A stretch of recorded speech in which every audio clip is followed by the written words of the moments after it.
Okay. All right. What? Okay, will you text that to me so I know? Cool. Okay.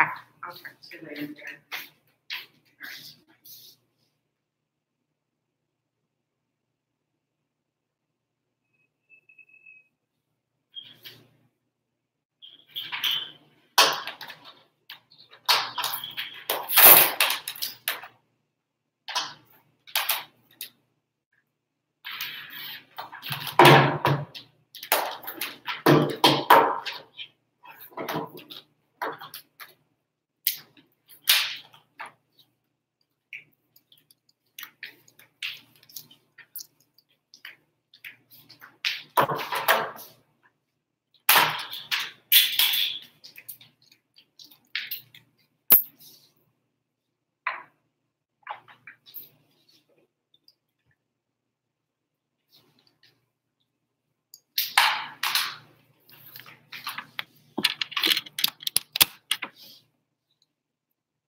So you just texted him. Yep. We're just messaging, yeah.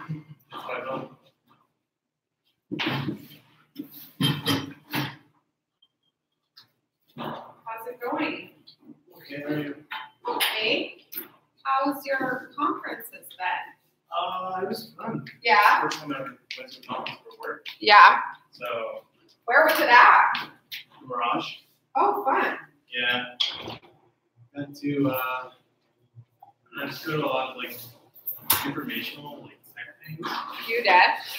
Yeah, like, I don't know, just, like, stuff about teaching online and stuff like that. They probably should have sent more IDs. There's a lot of teach online stuff. There's a lot of IDs stuff, yeah. Oh my God. That's cool.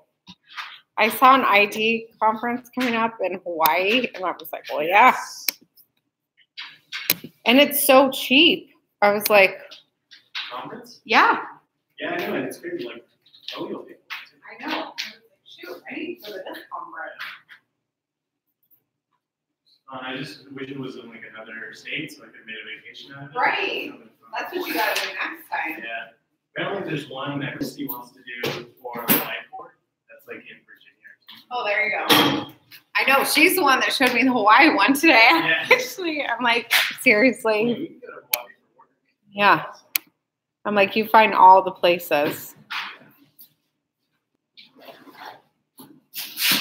I'm live streaming on YouTube right now. Nice. It's a bit to this thing where it's like, oh, say cheese for this little thumbnail, and it got me all wonky with me talking on the phone. So I'm like, that looks horrendous. It's And a good that thumbnail. is It's the big. thing. So when they click on this class name or whatever. Yeah, you see my face. That's what's embedded into the class. I was like, seriously? Lord. Well, that's exciting. Yeah. So conference. Oh, Top Golf. That was fun too. Top golf. Oh, that's cool. Yeah, it was like a driving range. Yeah. My friend is the marketing manager for them. It's cool over there. Yeah, I didn't realize like how athletic golf is. Oh yeah, golf is freaking hard. Golf is one of those sports that doesn't look that It looks difficult, easy, yeah. but it is so hard.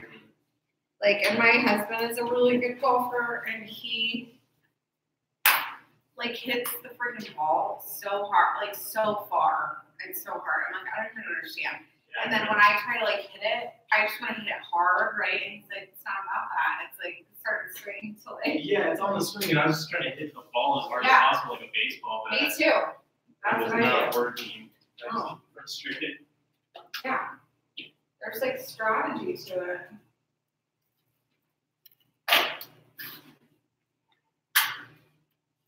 Oh my gosh, this computer keeps sliding down. I was talking to Josh and talking to Nick about getting a professional webcam solution for the lectures. That'd be nice. Yeah. I know he was telling me about like a 360 camera or something. Yeah, that's the one I'm thinking of. It looks like it's like shaped like an owl, Yeah. and it basically, whoever's speaking, it decides to focus on them, and then it'll just switch automatically. Oh, that's smart. Yeah. I feel like eventually, like, Beth wants instructors to try to do like a DIY thing. Yeah. And I think that would be feasible if we had the tools to do it. Yeah, we just rent out webcams to Right. people. Why wouldn't we? Yeah. We should become more like a library than anything. I And we mean, edit them more than they need it. yeah, I think so, right? Yeah, it seems logical. And then we get way more content. Yeah. Cheaper as they do all the work at home. I know. And faster. Well, that's the thing. And I wish that it just blows my mind that, like, in the hospitality building, they didn't, like, put those cameras up. Oh yeah, we need the not though. We need a one button. I was thinking about turning the studio into one of those. Yeah. I don't know if that'd be a good idea or not, or if it'd be stepping on the library's toes. I mean, We could do that. it's just crazy because it's like, we literally, like, need another option. Yeah. And it's not just like our program that's gonna want to do it, right? Every program. Yeah, every online program should want to do that. Yeah, it's like lecture. Well, every online program has lecturing, so why wouldn't they want like an going to capture their lectures. Right. And like, yeah, if we don't have, and it's not like we can move the one button studio into like a new building every time or put one in each college, like that's not feasible or like monetarily possible. But if we made the video studio one button studio, we just have everyone in there. Yeah. Put their stuff. Yeah, I don't know. Gary told me something about like doing a presentation from like all the stuff at the conference, but he didn't really follow up with me on it. But if that is like, if I do think a presentation, I'll probably have to just one button studio in our studio. That would be nice. It's just so silly. Yeah. That we don't have these capabilities. I don't get it. And then like Karen with her Harvard program, she literally, like the way they do it is that it's an instructor that is lecturing in a normal classroom, but they just like hit the camera. Yeah, and there's people there, and there's people watching online. Right. Yeah, like my girlfriend, when she went to med school at LSU, she would just get the podcast of every lecture. That's listen it. to that. Yeah. Or like, yeah, it would be streaming online within like an hour and a half of it. Right. So, yeah, what we're doing is probably not the best. It's not the best solution. So for next class, I'm going to try to get hi, I'm Amber. I recognize your voice. Nice to meet you. Nice to meet you in person. Nice to meet you too. Hey, how are you? Nice to meet you guys. Come on in. You're so comfortable. This is Eddie. Hi, Eddie from our office. He'll be doing the recording of you guys today. And then we have, let me see here what you need. Let's get this all hooked up. I just need a bathroom. Oh, okay. I can show you where that's at. You can put your stuff. Get the priorities right. Yeah. Did you find it okay? Oh, yeah. Okay. Well, you know, it's kind of freaking out that they've been on campus For a while. like 10 years, 12 years. Oh my God. 20. It's never been that hard. I'm like, I got my master's degree in the Harris building, but wait a minute, that wasn't the Harris building.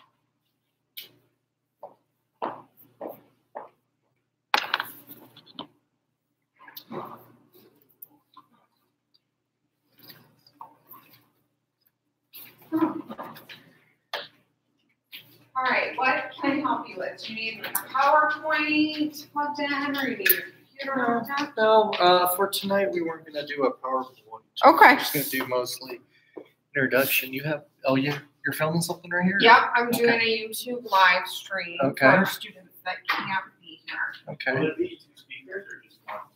What?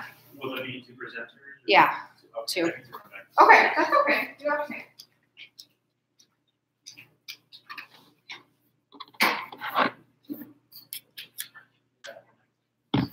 Okay, sounds good. Yeah, so we have our YouTube live going on. Okay. That way we can kind of angle it here. So you won't need, will you need the screen? No. No screen tonight? No, I don't think we need Okay. the screen. Shut it down so it's not in the way. There we go. We'll close this line.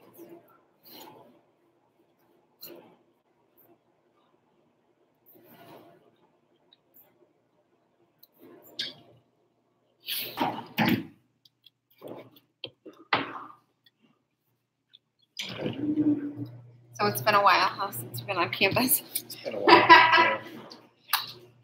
Of course, growing up in Vegas, Oh, yeah. I'm like, yeah, and that used to be, look, Roberto's is still there. That used to be Carlos Murphy's. That used to be JoJo's restaurant. This used to be, gosh, that bar across the street was so many different names. Oh, yeah. The one it's the Village Villa or something. Yeah, it's different now. I feel like Stakeout is probably the one that's Stakeout, been there yeah. for a long time. So that's like Yeah. one of the last remaining Yeah. ones. And my The friend. 60s building? Oh yeah, well that building's been here for. So I told Amber we don't have a PowerPoint for tonight. So. We don't have any. That's okay. That's fine. We don't have for tomorrow either. That's cool. Stuff. Okay, perfect. I just want to make sure you didn't need the screen.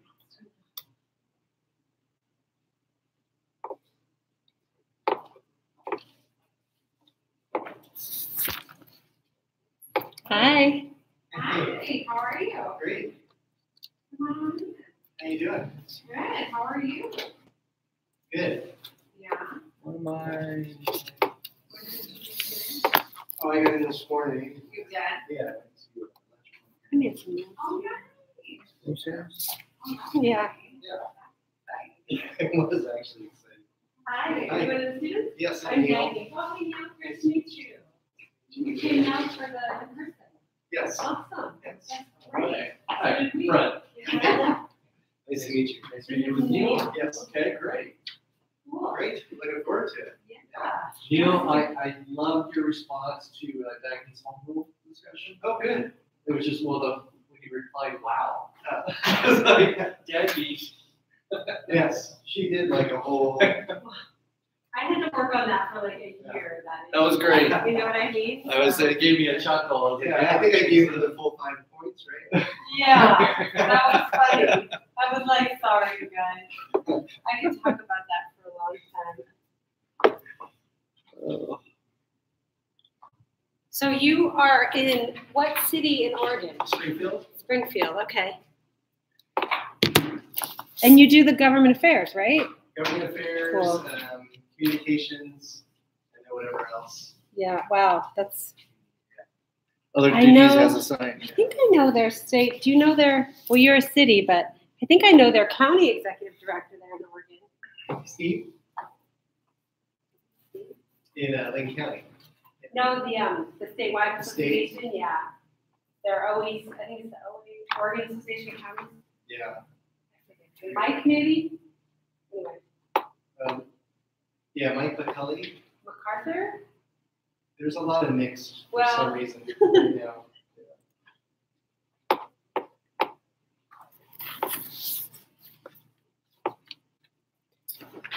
Do you need to get online at all, or No, I don't. I don't think I need much.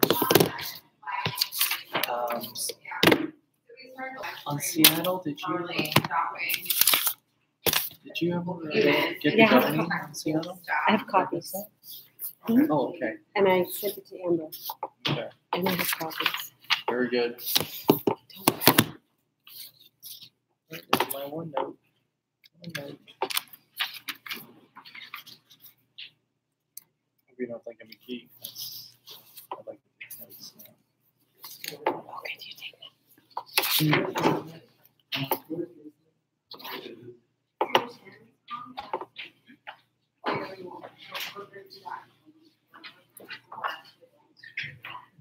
Sorry.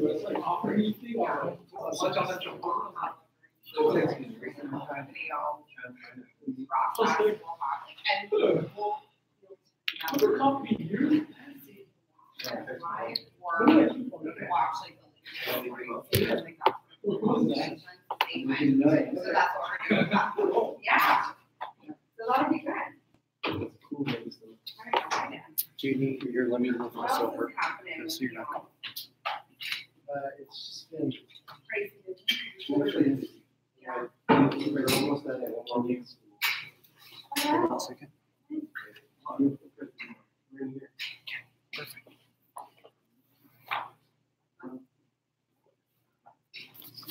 I opened that room. Normally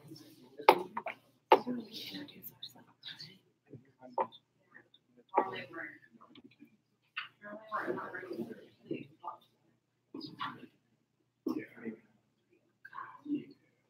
Yeah, no.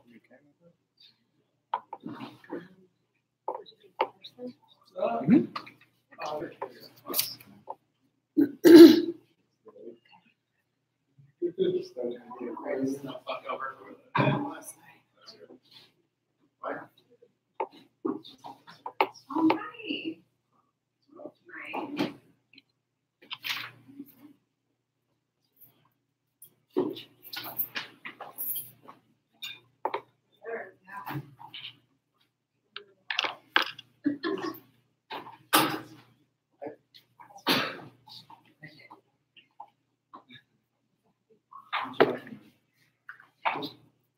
Going to sleep? I do, but I'm going to say no, even though they're talking to me right now. I can hear them. They're saying, "Come on over." Who brought the sweet? We had a event last night for the foster youth graduation. So.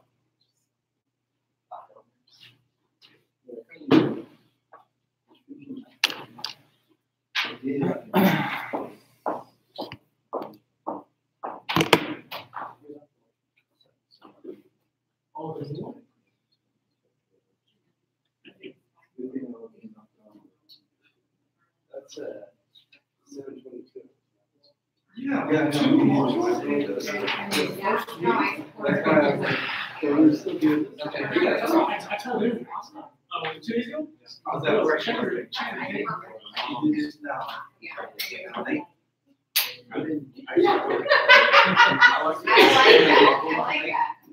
I know. Right.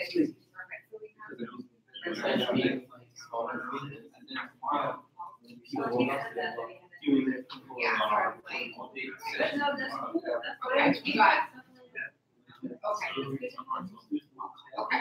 Okay. Just like the finish the first one. Yeah. The second one's well, yeah, it's crazy, yeah. Okay. Yeah, because I'm not reading. Yeah. Yeah. Thank you. I just put everything in. I didn't read. Yeah, it's good. I didn't read anything else. I just read. I just picked these Go find out. Yeah, so you guys listen to me. That's right.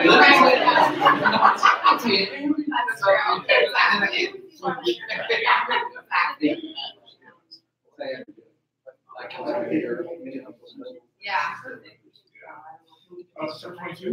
Yeah, I actually. And then that's it, dude, Jill, just one. Yeah, Yeah, usually, okay. just as a buffer. Yeah. I've been dating for the most part. They did a lot of that there. You're welcome. So we'll get going probably closer to 6 o'clock. It's only 10 after. Oh. Could have been. That was, yeah. I guess there's people that come from far, so we're gonna, I know we're supposed to start at 5:30, but we'll probably give people a little more time. That's Amber's recommendation.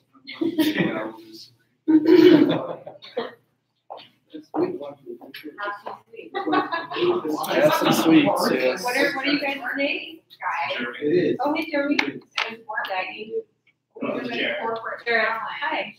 Good to have faces to names. Nice to meet you. In our office, and then a couple people on campus, and Heather, who left out here to eat. One time for work. They entered one for work. Yeah. And I cheated, knowing that knowing I had a fight in Yeah. 2 months. So Did you change? I know that I was all this really stuff, didn't you? Yeah. but I know I played it very. I may have, So, but not too so I much. know how Okay. to- Not too much. That's okay. I can get it down. It could be pounds Not too much. So I did. Let me have a moment. That's pretty funny. Oh, that looks so good. Water. All four of it, yeah. Yeah. So you turn on the water, you. Officially, oh, if I can find aliens, you can always up to, just like that. Because what you're gonna do is, you're gonna, on that Monday, say we, you're gonna fish the water. next day, you do 2 gallons. Yeah. Thursday, you do 1 gallon, Friday is Sunday, and you're not doing anything else. You gotta get you used to your body, sweating. Yeah. Then you take hot water bath as high as you can. We go to the house. Because there's no salt. That's no salt. Yeah. And rubbing on. Seriously? Very dry. And then you get out, you do like 20-minute intervals, get out, behind the blanket, get back in. Yeah, you do. That is crazy. Until you're, and that's what how do you get Yeah. extra stress? So you can't have some salt, you can't have just. Every single destination. I use like maybe per tub, like I'll probably go through about 1 to 2 bottles. The key is that.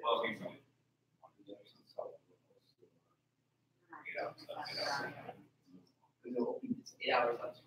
Then you can go crazy and make up that little bit probably. You put that all over your body. You put on. That's right now. Yeah. Yeah. And that will make you sweat throughout the That's crazy. Wow. And then if you want to take a big red, Yeah. that's 100. Yeah. And put it in your mouth. And then spit in your mouth. Yeah. Put it away. Put it in. You feel the water gets all. Are you serious? Wow. Everything that wants to do. With everything that needs to do, Oscar. And then once I get what, 20? Yeah. Yes. I'm older now. I know it's me. Yeah. If I do compete, I won't get too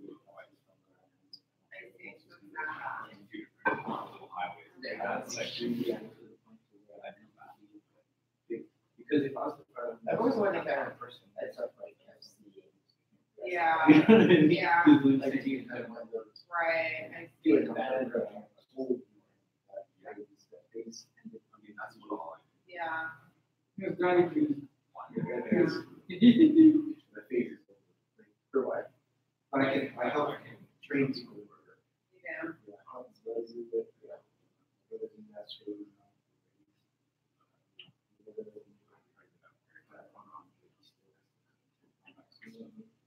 Oh my God.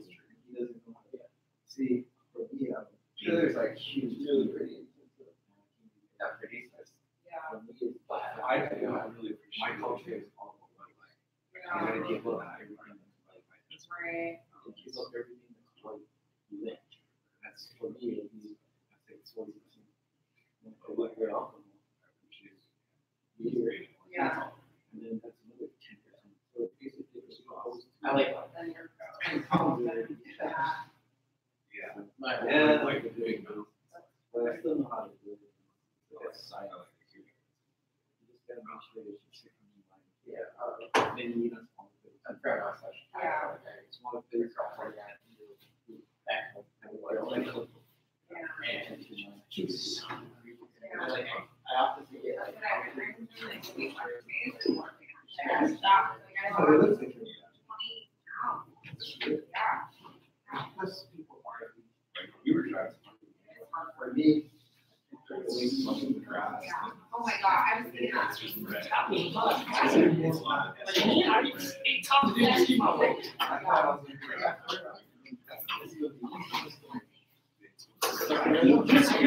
yeah.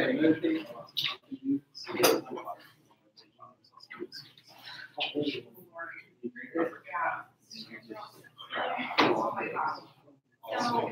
I'm only gonna add on. Yes. I saw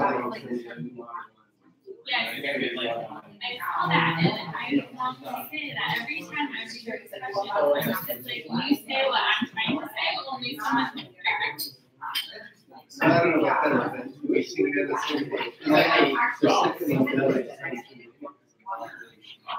Yeah, I just. I get the lemon. Yeah. And I hold my motion and I treat it. And I make sure. Yeah. It's exploding. What even? Chris.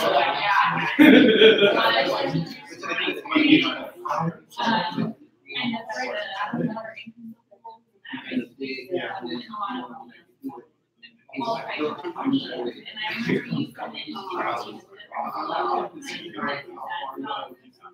Yeah, he was as soon as he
I got it done.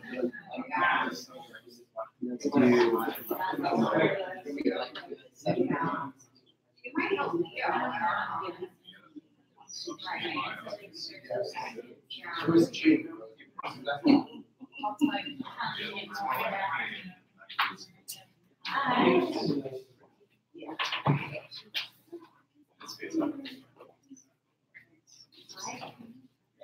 Yeah, you guys want me to pass this around? Thank you for. Sure. Okay. Yeah. I know. This is just being part of it. It's not part of it. It's not projecting that over where it's.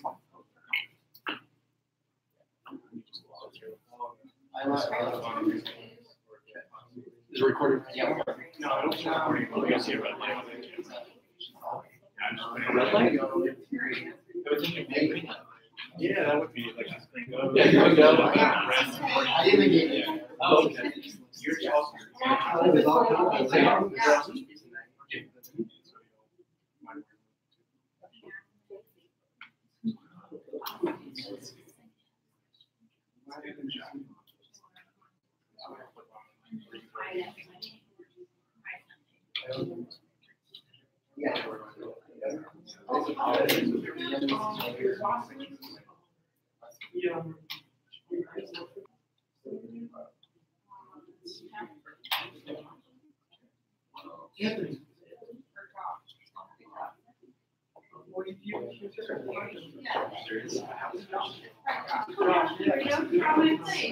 When you called me, I'm like, you told me. I'm like, where do I know from? But I understand.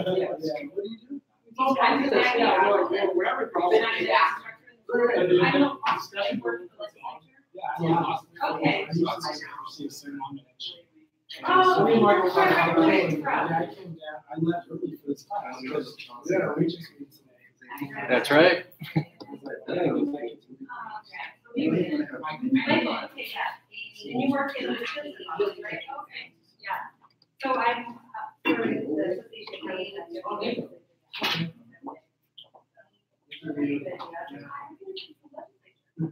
So, it was weekly, it was a big issue.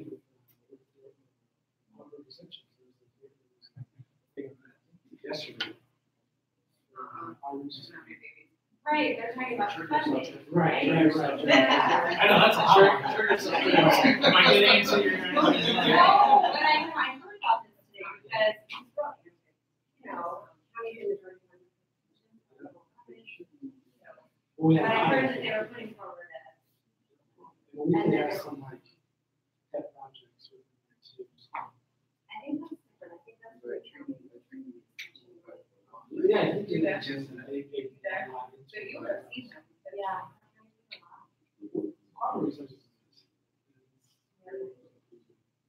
Well. It is getting, yeah. I think Greg's doing a good job. Good job, you're welcome. Oh, and he's open for county. So you were, oh, yeah. Okay. Oh, okay. Well, I was like, let me see, he was here, so I was. And, we would actually do it, it was a group of us. Yeah. I know he's a monster on that. Well, he's like, I did that much swimming. All right, like, we have like Christ. We would either go for a run down around the government center or go down to. Yeah. Oh my God. Yeah. That's great. And those guys just zip it back in. We go for a run. Yeah. I'm drowning here. I'm in your lake. We didn't call it ceremony. You know what? That's right. That's right. I can't really, yeah. Oh, yeah, on my second lap, on the sports, Yeah, it's crazy. I don't know. He's a white guy. Yeah, he's a comedy. County guy, yeah, he's for our first county guy. And, yeah, he's an academic too. Yeah, he's, Yeah. You are. Oh, that's I read about them. Salaries. Yeah.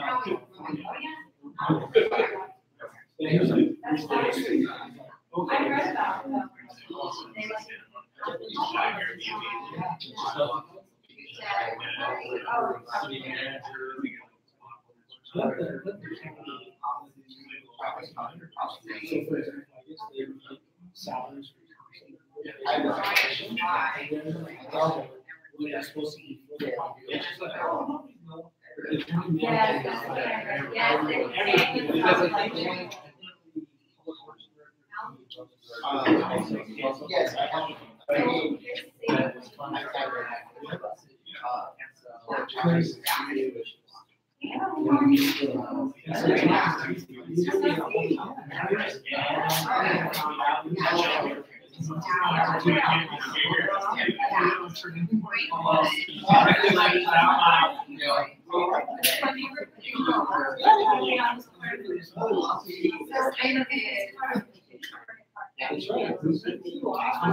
Yes, I have.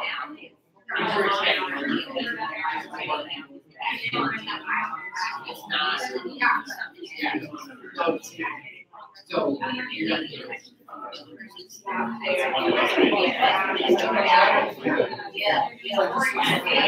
right.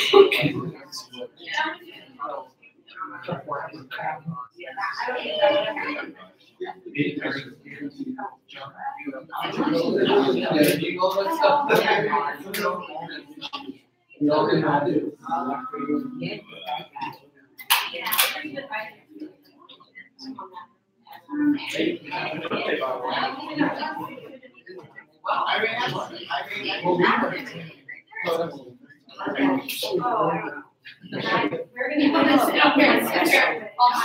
So I just wanted to let everyone know that the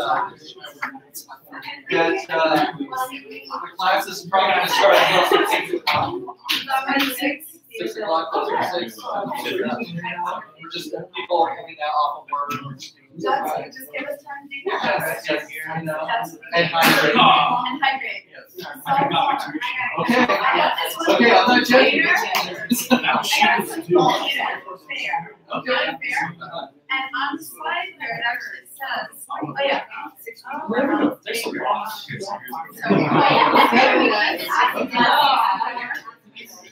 plus it does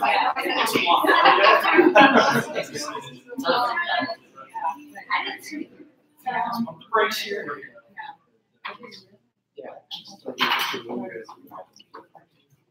oh yeah.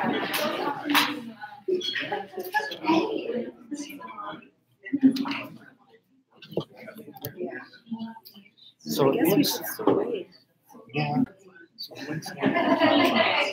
When we're talking, the over here.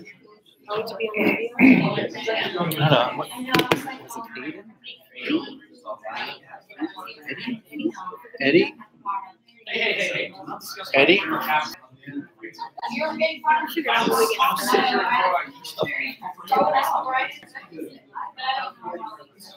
do. I love your ideas.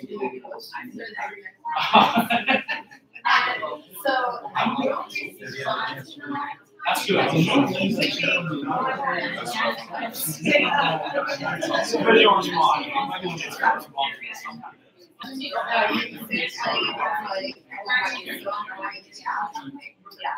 You know what? Yeah, actually.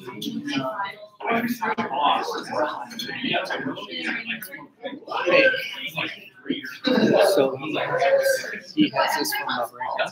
Oh,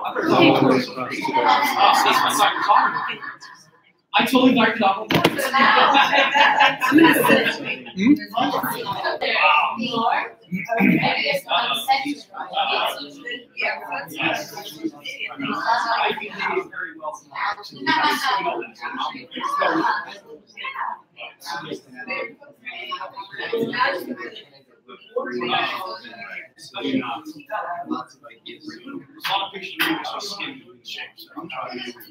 Yeah, me too. Yeah. If I was ever on a Tinder or a computer, I should be like 5 minutes. It sucks now. I'm a full picture now. Somebody rear-ended. Amanda? Yeah. Yeah. And there was a girl who had only had her license for 2 months. She had a Honda. She was going 40 to 25 and texting. She totaled her car right into Pam's lap. And they both have whiplash. Yeah, how is she? The girl, she's fine, but her car's taken. Oh my gosh. Yeah, that's not good. Oh, she's pretty banged up. She said. Oh, is she? Was that in Carson City or? Was it in Carson? No, down in Hi. Oh, because that's.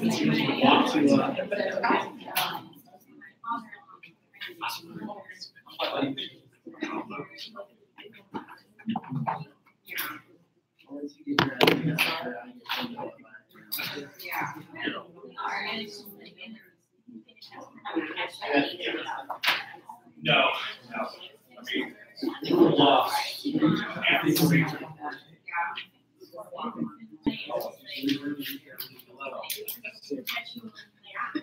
I went to games to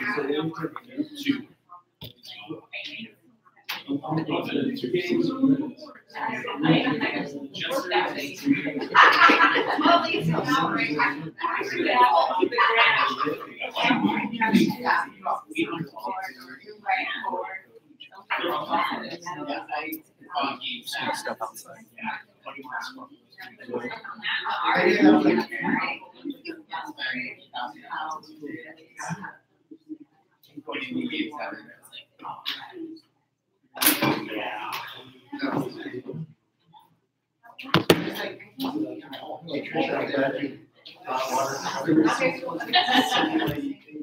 This is like the amount of water we have minimum per day living in the add about 40 ounces of this.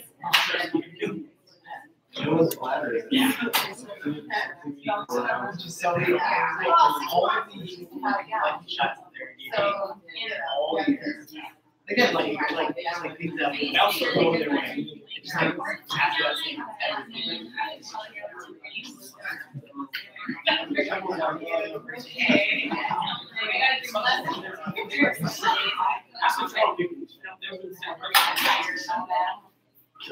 I mean, it was great. I thought one of the best things that you could like, what are you doing?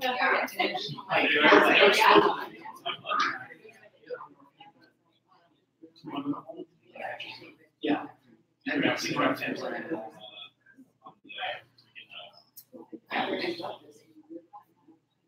I mean, like, I saw that one here said that they would buy out the ticket. Yeah, that's what the. Oh, I don't know. How can we tell? So how can we tell? It would show you, see little people have 0. Okay. So it would show us if somebody was popping in. Yeah, I think. They're really close, right? But I thought it was like a true statement that it's amazing, like the biggest. Yeah. Everyone's gonna do that. Not that they made them like through the game. Yeah. How are you? Good, how are you? Good. Yeah, maybe one more. I'll look. Let me do a little check. Oh, yeah.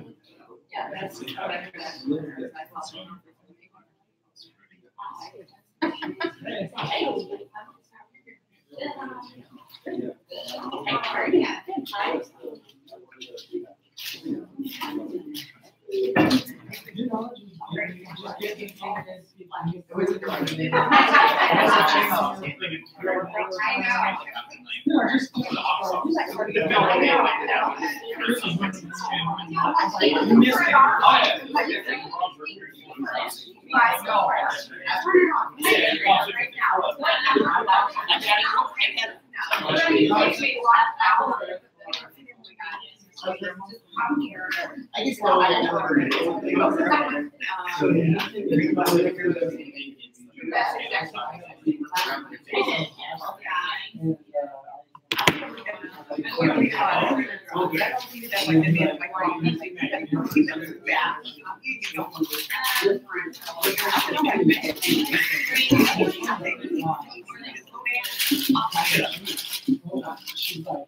Yeah, I don't know.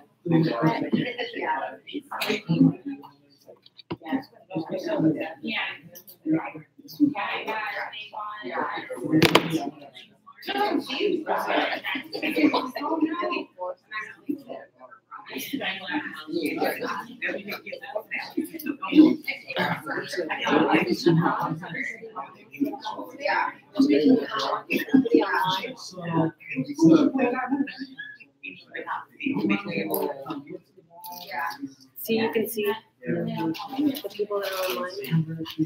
They would be here.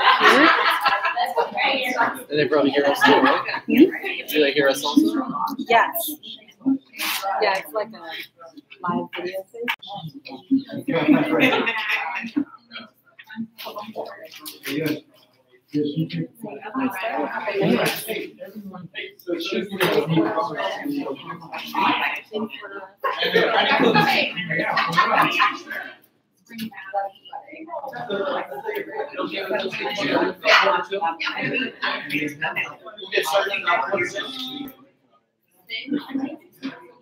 And it's not.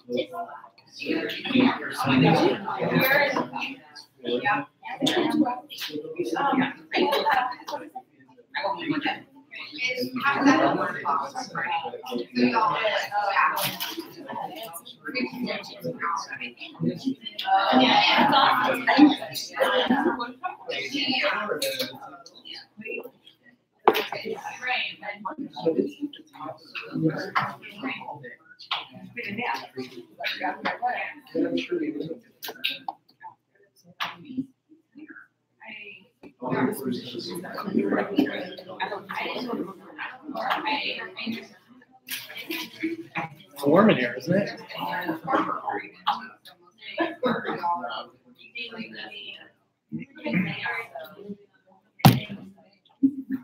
Okay, We'll, well, we'll get started in about 5 minutes at quarter till. Think, you okay with that, Amy? Okay.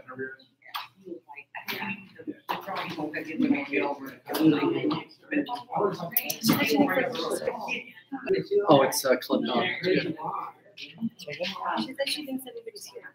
And then they take a remote of like university. Okay. Get going anytime then.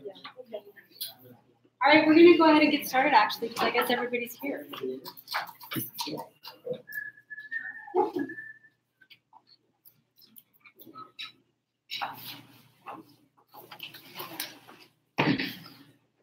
So welcome everybody. Thanks for being here. Thanks for being here in person. I guess there's a couple people from out of town that came in, so thanks. We're gonna spend time tonight just sort of getting to know each other and doing some talking. And so I know that we made a video for you guys about who we are and what we do, but we'll just do introductions first, sort of get everybody warmed up. My name is Dagny Stapleton, and I currently work as the Executive Director of the Association of Counties here in Nevada. I've done that. I've worked with counties for about 6 years, and before that on various other local government things and things at the Nevada legislature. I started my interest in government, a long time ago. I got interested in urban planning and started reading and learning about urban planning. And then about 15 years ago, I got involved doing some community organizing in a neighborhood that I live in and still live in that had a lot of challenges with infrastructure and issues with the police. And so organized a community group to try to get more leverage with the local government, more resources, more infrastructure in our neighborhood. Got involved with government that way and sort of got to know the process and became kind of the squeaky wheel. And then from there, started participating in local government stuff. This is all up north. I was on the Planning Commission in Reno for a while. I chaired the Planning Commission up there, so working on land use and development issues. I was on the Redevelopment Advisory Board. I was on the advisory board for the Water Authority. I don't know how that happened. Anyway, it was interesting. And then I decided to go for my master's, and I got my master's up at UNR in geography and land use policy, basically. And then also about 10 years ago, started working at the Nevada legislature on various issues. I worked on electric cooperative issues. It's a random thing if you haven't heard of it, but they have co-ops around the country that were started in the 40s as part of the New Deal as a way to bring communities together and invest in infrastructure when the utilities wouldn't invest in them, and they're still going strong. So I worked with them for a while. I worked on affordable housing issues for a while, and then started working on county issues, and the organization that I had now represents all 17 counties in the state, and we work on issues common to all the counties and represent, and I'm an advocate for them at the Nevada legislature. And I think that's about it. I'm super excited to be teaching this course. It's been really fun so far, getting to know you guys a little bit through your writing online and your assignments, and really excited to be here with you in person and have some more conversations and just support you guys with your goals and learning in this program. And so that's it about me. Okay, thanks. Thanks, Dagny. I'm just gonna go over here. Is that okay? Oh, we're being filmed. This is being videoed. I guess there's a couple folks online, maybe, or maybe not. And then Eddie's making a video also that I think will be available. Yeah, it will be available after the class. I think it's actually live. So Live, you guys. What words? So my name is Fred Trenier, and I'm a management consultant, a national management consultant for local jurisdictions, mostly cities and counties, but mostly cities across the country. So I'm actually headquartered out of Phoenix, Arizona, and so basically my specialty is community development. So community development in the realm of planning, building, code enforcement, like around here, business license, homeless issues. And so I go into the jurisdictions, I help them look at their processes, see what they can do to be more efficient in their process, help them with technology implementation, and then move on to the next jurisdiction. So across the country, I deal with different forms of government. Right now, I'm in the city of Santa Fe, which in March, they switched over from a mayor-council form of government to a strong mayor form of government, which the voters went and voted in that change in government during the recession. So right now, there's some changes that are going on right there. The city manager left about a week ago, and so change happens. And so the big thing is how do you keep continuity of the organization going, just from the service delivery standpoint, and how does a new form of government, say in the city of Santa Fe, how does that interact with the old form of government? So we're just trying to figure out the roles and responsibility. A lot of what's going on in Santa Fe is reflected in Module 4 in the reading. So it's an interesting test case right now. And so my background, I grew up in Las Vegas, so I am from here. I got my undergrad from the University of Nevada, Reno. Okay. I went up there on the track and cross-country scholarship, and I got my undergrad from there. Once I graduated from UNR, I came back down to Las Vegas because I worked for Clark County. That's where I cut my teeth in local government. And so worked in the community development, the comprehensive planning department of Clark County for a bunch of years. Mostly working on environmental type issues, land use issues, public lands issues. And so when I was working for Clark County, just representing the county in various organizations, we were looking to amenitize and do some great things with the Las Vegas Wash. So I led up that on behalf of the county, the Las Vegas Wash Coordination Committee. And from there, I went into the private sector. So I have over 20 years experience in the planning and development world, and I have stepped into both the public sector and the private sector. So as I go through the customer, what's driving the customer as they interact with local government. So from Clark County, I went to work for a little industrial park up next to North Las Vegas called Apex Industrial Park. So it was actually not little, it's 21,000 acres. So worked with a group of people there that really opened my eyes in the private sector. And just a quick little, just a little story about that is my neighbor owned a company that was contracted to develop Apex Industrial Park. Apex Industrial Park is to the northeast of the Las Vegas Valley. It's about 21,000 acres. I believe it's now annexed into the city of North Las Vegas. And I hear a lot of great things are happening out there. So my neighbor kept saying, Fred, you need to go from the public sector to the private sector. We need your help on this park. And believe me, it's an easy job. You just need to go and jump in and help us out. So they gave me a fancy title, a little fancy office, and suddenly I'm working with the Las Vegas Water District, trying to negotiate 40,000 acre feet of water through Coyote Springs. Trying to get the city of North Las Vegas to annex us so that we can have water service from Southern Nevada Water Authority. At the time, the general manager, her name was Pat Mulroy. In so many words, said no, but I won't get into how many words that it was to say no, which at the time was good policy from the water district's perspective, bad for us in the development side of the house. So worked with the park for a couple of years, and at that point, I was recruited to run the planning department up in Reno, Nevada. So I went up and I jumped back into the public sector, working for the planning department for Reno, Nevada. Reno, about 258, 260,000 people now. So did that for a bunch of years, master plan updates. Actually, a lot of different issues because that was during the first recession, first bubble. And so working with that department to, during that time, the policy became from the council that we need to do annexations.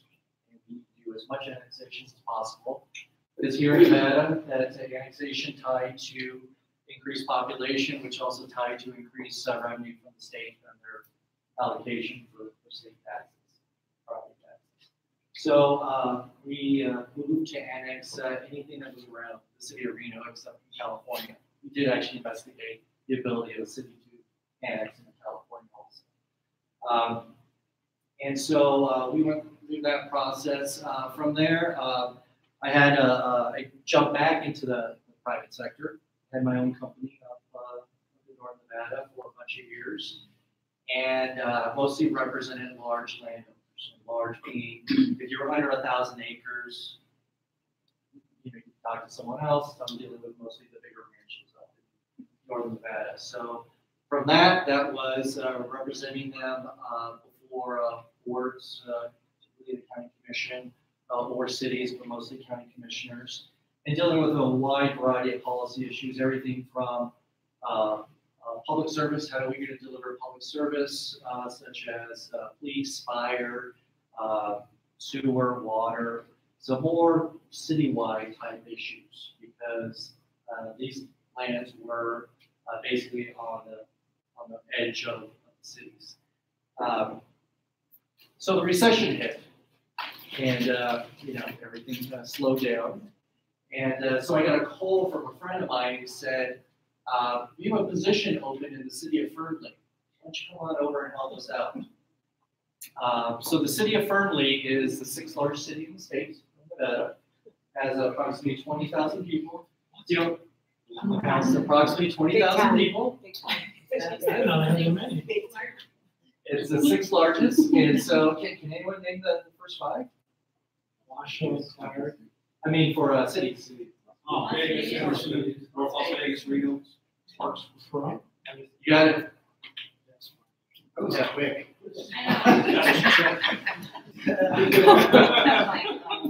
So I went to go work with the city of Fernley, and the city of Fernley was an interesting, let's say, adventure on that. So I went to go back into the public sector, and I was their community and economic development director for 2 months. And after 2 months, they let their city manager go.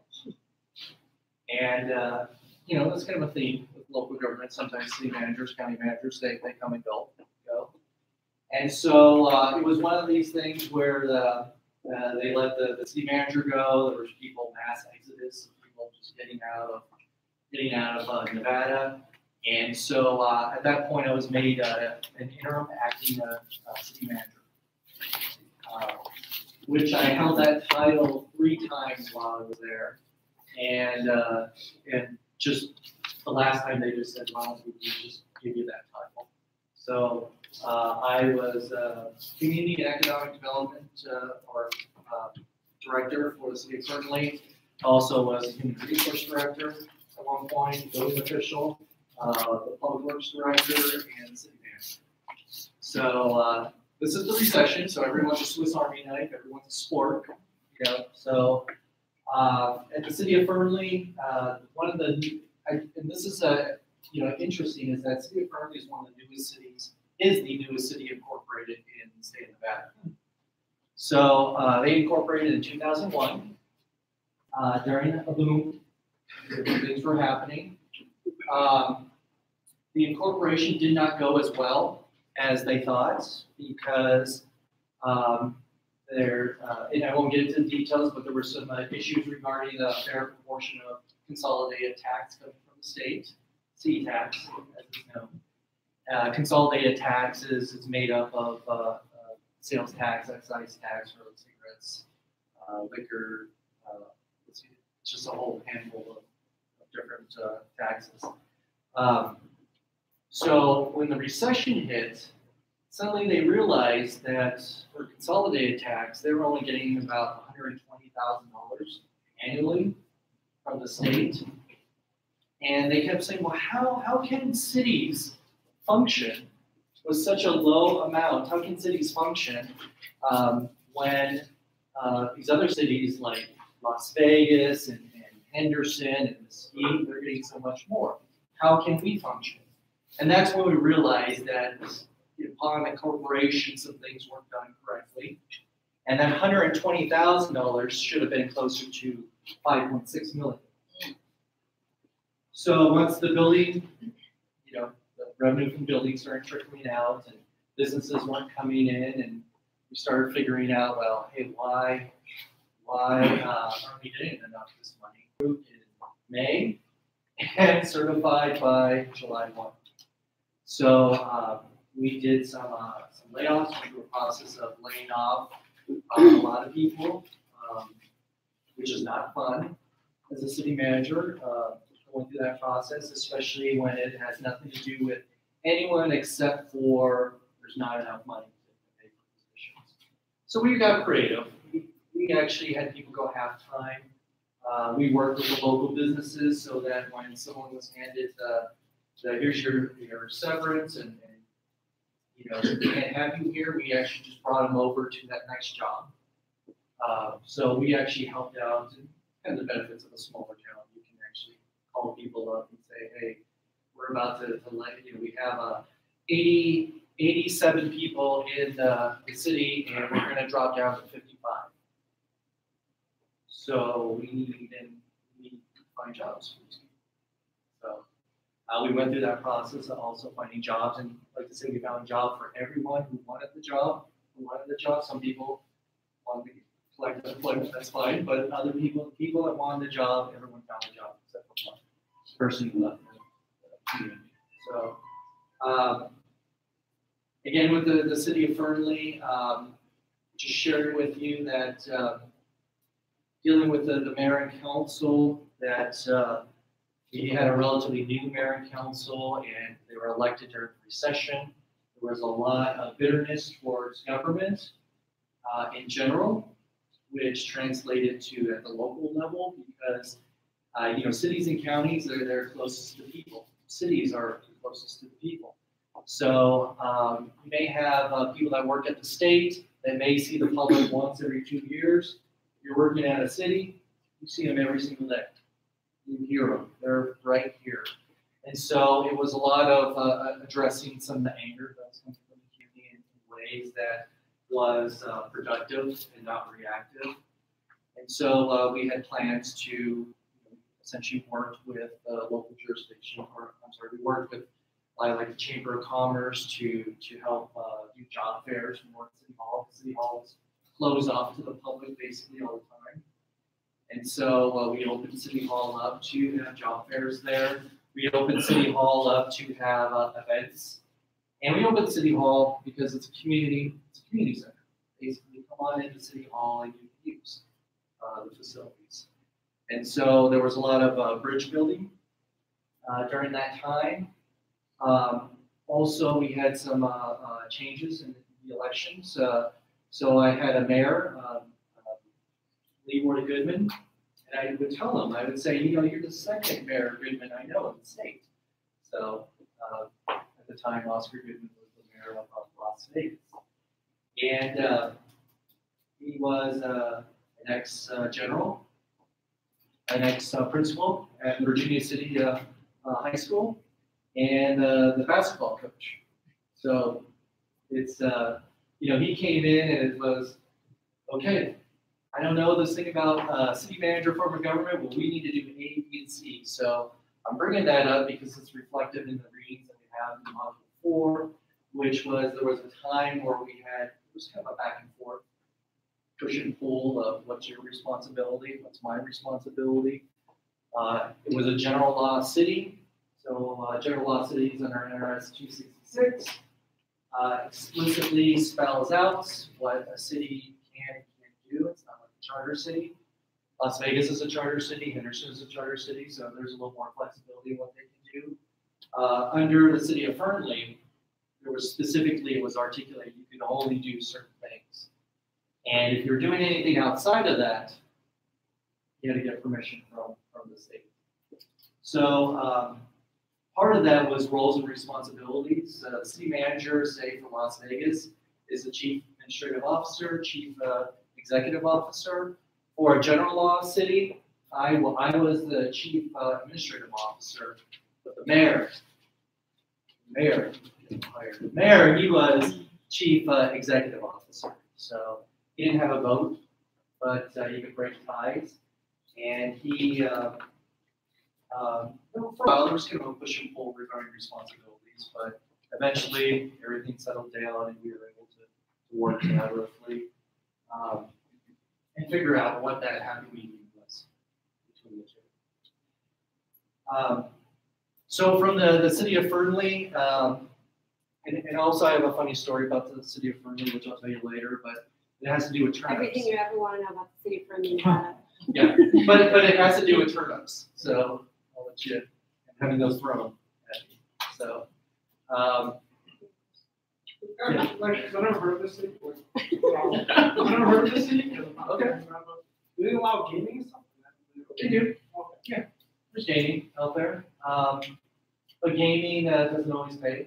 I mean, it's a business license for a city, right? And if your city is set up where the business license isn't on gross receipts or anything, it's a flat fee. So The preponderance of gaming money, I think, goes to the state. it goes to the state. Not to local governments in Nevada. And so Same with marijuana money I had Amazon. and cigarettes. I had Amazon fulfillment center, 1 million square feet in Fernley. And they paid, I believe it was $300 annually.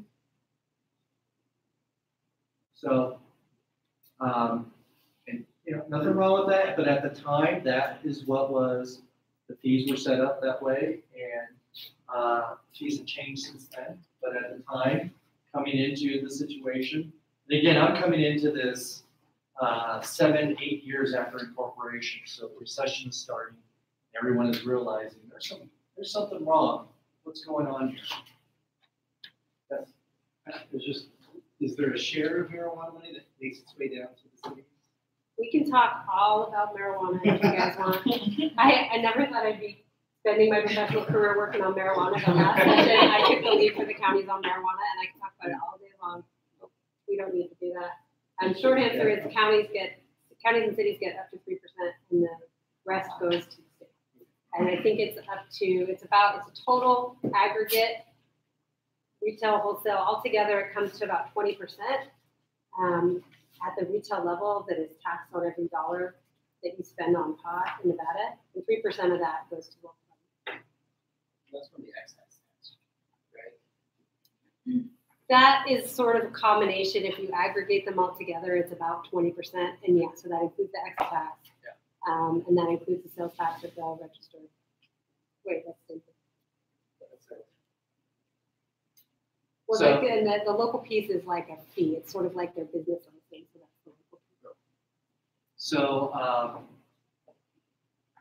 okay. We can talk about Yeah, pot I'll after- step away. I'll step away from Fernley. After we talk about Fernley, we can talk No, about I'll step away. I'll step away from We're gonna need Fernley. to talk about pot. We're It's talking just- about Fernley for so long. And so from there, I moved over to the city of Reno. Oh, I'm leaving Fernley. It's such a unique situation. It's, again, it's the newest city in the state. And if they could do it over again, they would do it over again. They've been in some law, or I should say they've been in lawsuits. They have run lawsuits against the state. And we'll see where that goes. It's still an ongoing battle with them. From there, I moved on to the city of Reno, which I worked back with them as a community development director. Yes, ma'am. I know you wanted to move past Yeah. since Fernley is new. It's actually a great example of a lot of the things we've been reading about. Yes. Great, Yes. okay, so it's something that we should continue to watch as it evolves. I think so.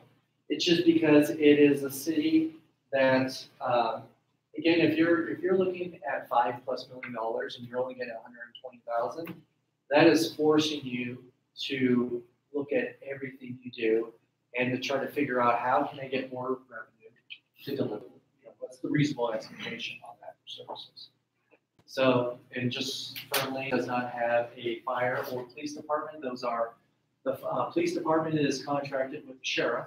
The sheriff has the authority throughout the entire county, including the cities. For instance, Las Vegas Metropolitan Police Department is a combination of Las Vegas and Clark County's police departments. So, okay, so I'm just trying to rush this process from New York and I'm in Unincorporated Village. Okay. So how is that different than Unincorporated Village? So City of Fernley with The county would say not much. The county would say that the county provides a lot of the services actually. Yeah. So the city, it is, I mean, the city doesn't get to do actually a lot of things. They get to have that identity and be a place, and they pay some streets and do some community services and do business licensing. Those are some of the basics. So the county's gonna do your human services, the county provides the law enforcement. It does. And the other thing, it's an employment center for Lyon County. It's located in Lyon County, one of the 17 counties, and one of the original counties in the state. And so with 20,000 people in Fernley, you know, some people from Nevada, they're like, that many people out there? It is the largest city in rural Nevada. And I know, you know, we're here in Clark County, we're here in Las Vegas, and there may be a chuckle or two. But, you know, there's a real big difference between the urban and the rural areas. I mean, you look at it, the employment center, and I know this is being recorded, I'll just say the employment center in Nevada is Southern Nevada. You have population, you have the industries, you have the critical mass. I think Clark County is now 2.1 2.5 million? Okay, 2.5 million, and the entire state is 2.8 million? I think it's 2.5 for the state to 2.1. Yeah. So you kind of look at it, it's, you know, there's a big difference on that.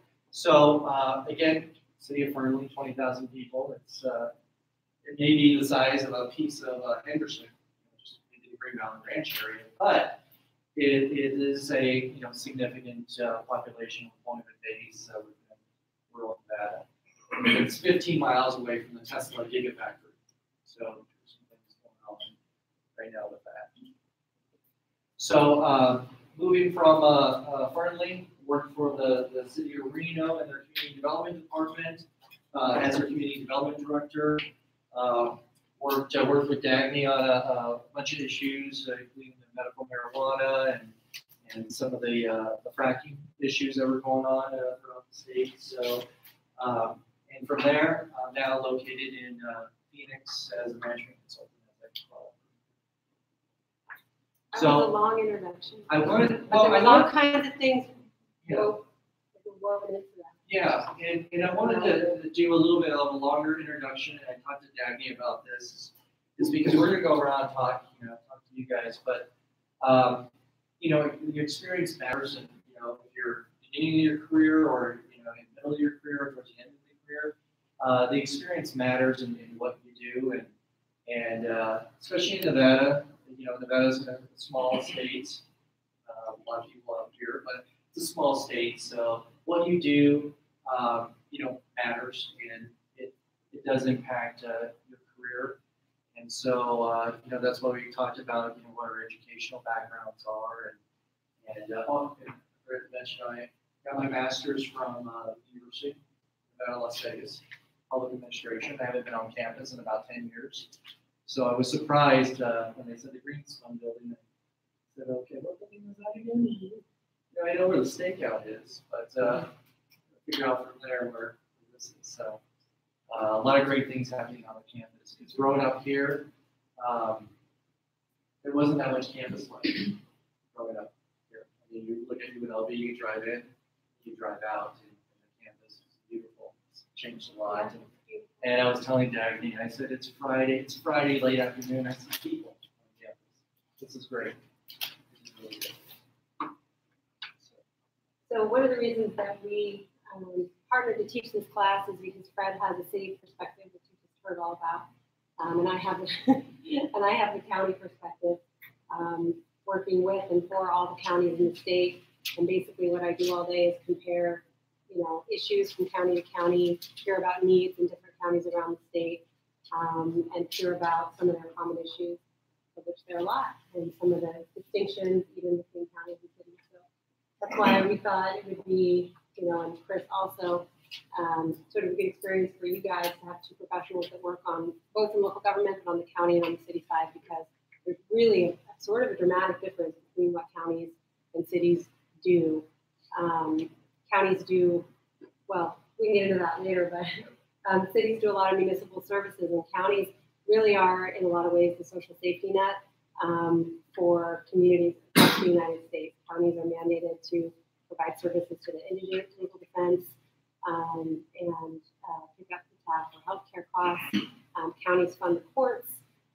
Counties fund the district attorney's office. Counties do a lot of your human services, senior services, and so they're sort of the basket within which then you'll have smaller jurisdictions, cities, and towns. But the county, so for example, in Clark County, the county provides services to all the cities and to every resident in Clark County. And then within that, the cities, you know, provide sort of, you know, more specific services. You know, planning and zoning, development is really a big thing that cities do. Some of the planning stuff.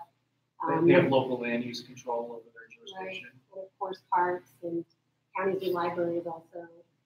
Anyway, so it's interesting. A lot of people have no idea what counties do, and the counties provide so much of the human services that serve our communities across the United States. Counties in Nevada, local government in Nevada pave 65% of the roads. You know, people don't know things like that. And that's where a lot of the tax dollars go to. And so, anyway, anything you want to know about counties and cities, yeah. So, any questions before we open it up to you guys? Every legislative session, the city of Fernley comes with a bill to get more taxes. Every single legislative session, and all the cities and counties in the state go, oh my God, here come Fernley again. Try to fix their crazy issues. And then the bill dies, and they go back to court, and they start all over. So, anyway. Brett had a hard job out there, and he did a great job. It was good to go to Reno. Yeah. So for you guys, who wants to go first? We talk about sort of what you do, what your goals are in this program, a little bit about yourself. Everyone's going, so. Wow. My name is Bea Ray, and I work here in student services. It's very interesting, and I feel like in student services itself, there's a county, city, like a field sometimes. So I want to learn more about how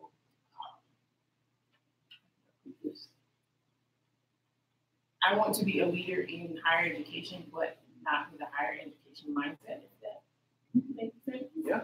Because I think there's a lot of things that need to change, and just common sense type things. So that's why I'm here. I don't know if the changes I will be making will be at UNLV. That's not, I don't really have a goal of the school to stay at, but that's kind of where I'm going with this degree. So you're interested in sort of more the administrative side?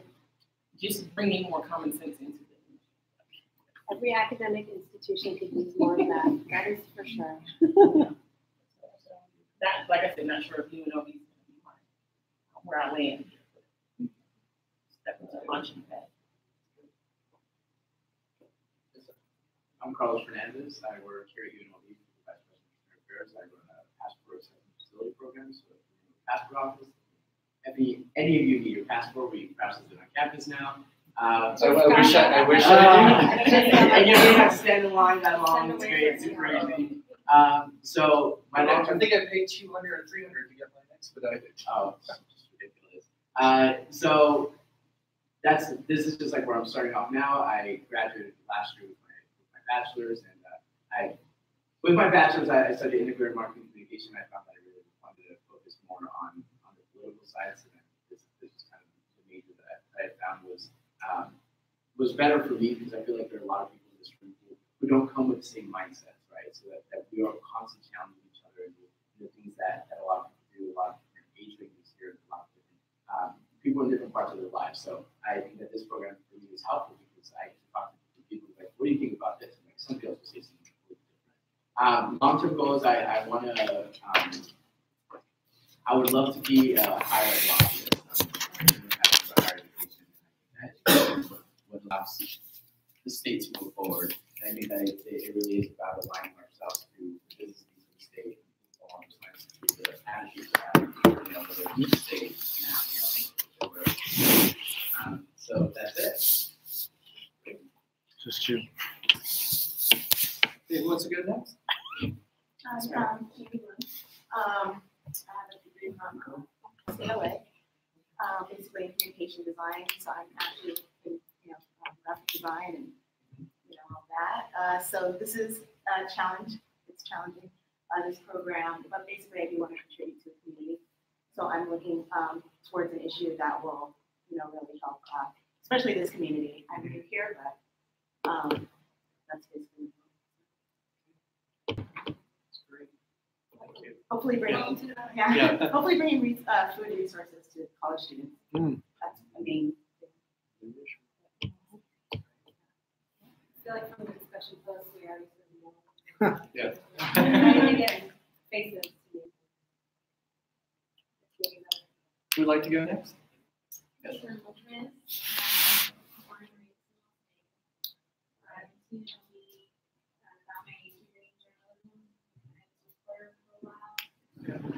to PBS for 2 years, and then I'll be last January 2020. I'm a communications coordinator for the Austin College, and more on the humanitarian side of things. My husband's parents are from Mexico, they're immigrants, so I see a lot of needs in first generation families. Like my husband, he struggled to go to college, apply to get into college, and understand the requirements. So I like that sort of thing, immigrants, and just recently got inspired with refugees and stuff. So that's kind of like my focus. So I don't know what I want to do yet. Gotcha. That's good. It's a timely, also very timely. Who would like to go next? Name's Jared Busker. I work for the Children's Advocacy Alliance in Service Our Government Affairs Manager. My undergrad was at UNLV in economics. What I'm really interested in this class specifically, and then probably for the degree. I do a lot of work on the state legislative side of things, but we don't do that much work on the city or county level side of things. So really, when we're talking about children's issues, every single sector really influences the outcomes of children. So just kind of thinking about that. You work up at the legislature, right? I recognize you. It's a small state, everybody knows everybody in the legislature. Well, it's that Southwest Airlines early in the morning, going back and forth. And thank you for bringing, thank you for bringing the sweets. Well played, Jared. Lobbying already. Okay, who would like to go next? My name is Kim. I'm from Indianapolis, and I got my bachelor's at Indiana State in criminal justice. I'm using this program for two things. I need to have a full to apply for Stanford. Okay. So I took Stanford Fall, and I want to do work with sex traffic victims and teen prostitutes. Kim, did you come from Indiana? I got here today. Cool. Yeah. Thank you. Great. So you'd like to do that here in Nevada, or? Great.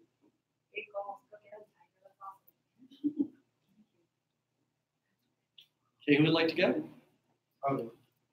My name is Michael Pascal. Born and raised in Hawaii.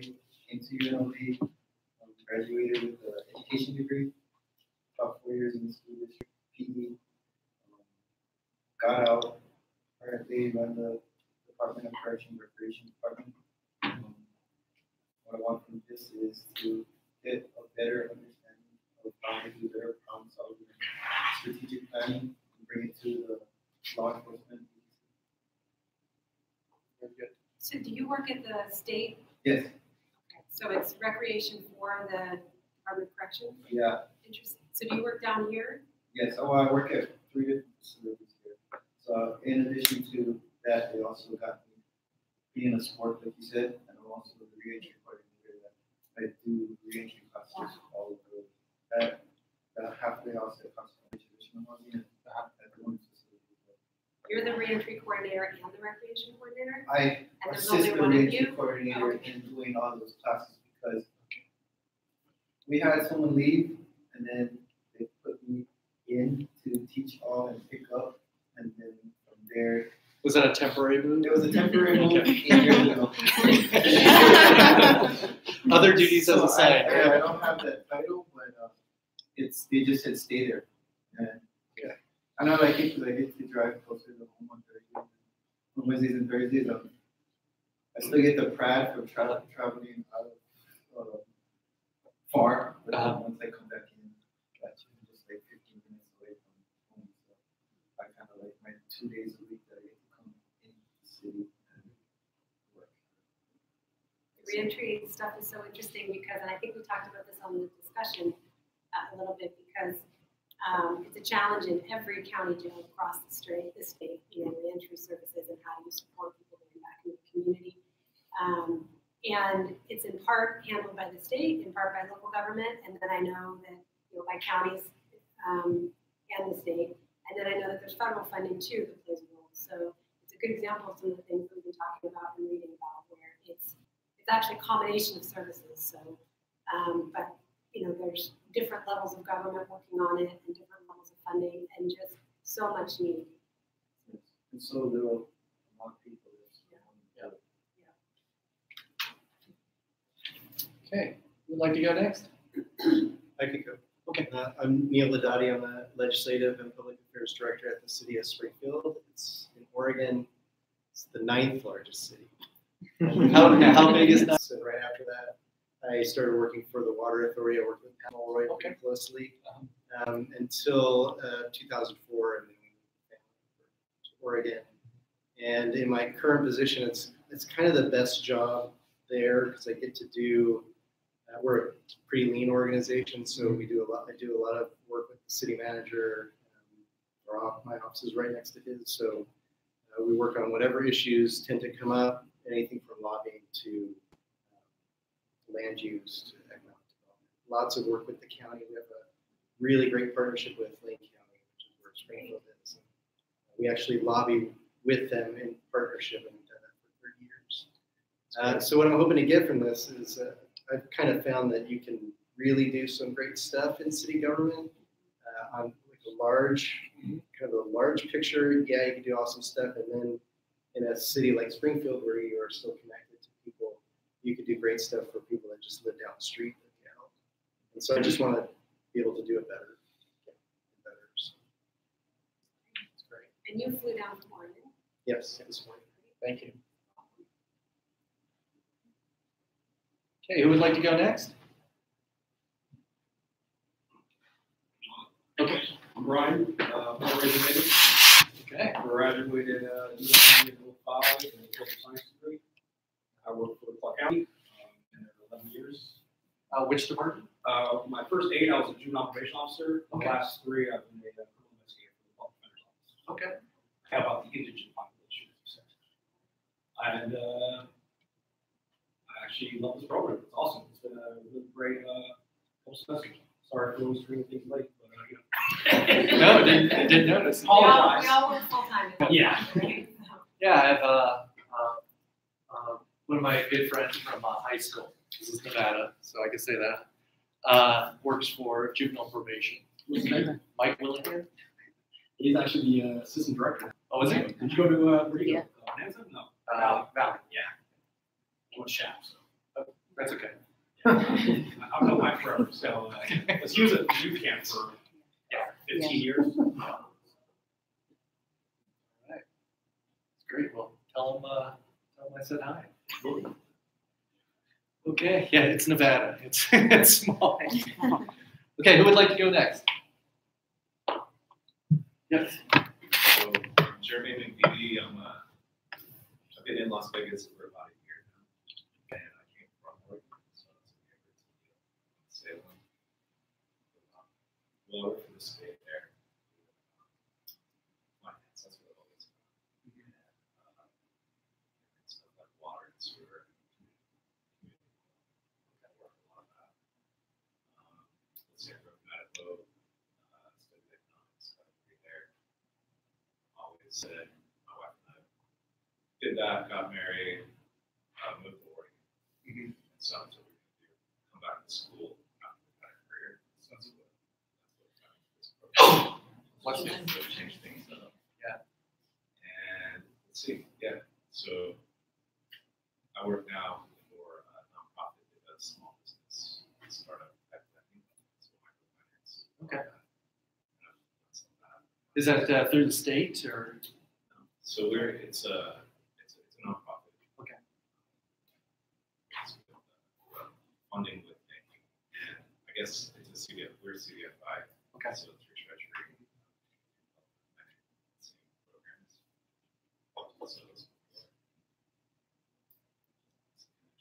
So yeah, and this stuff's really interesting to me. Being at the state, it is harder to you're not touching stuff as much. You're not as close to the actual work. So that's interesting. Thank you. Okay, who would like to go next? Yes, ma'am. I'm Tricia Braxton Perry, and I've been in Las Vegas for about 14 years. I'm a New Yorker. I've been home playing for a bit. My education, let's see, political science degree from Howard University in Green 2. I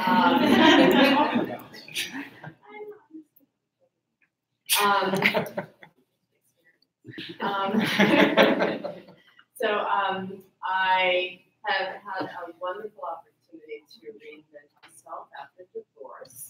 I followed my husband's career, IBM. So going to New York to California, and it was wonderful.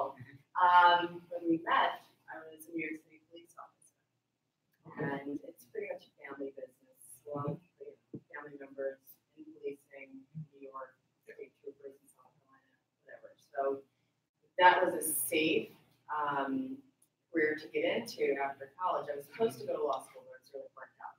You know, so fall back on what you know. Policing was it. But being able to relocate from New York to California, reinvent myself as a spouse of took a couple of tests like Series 7, 6. Okay.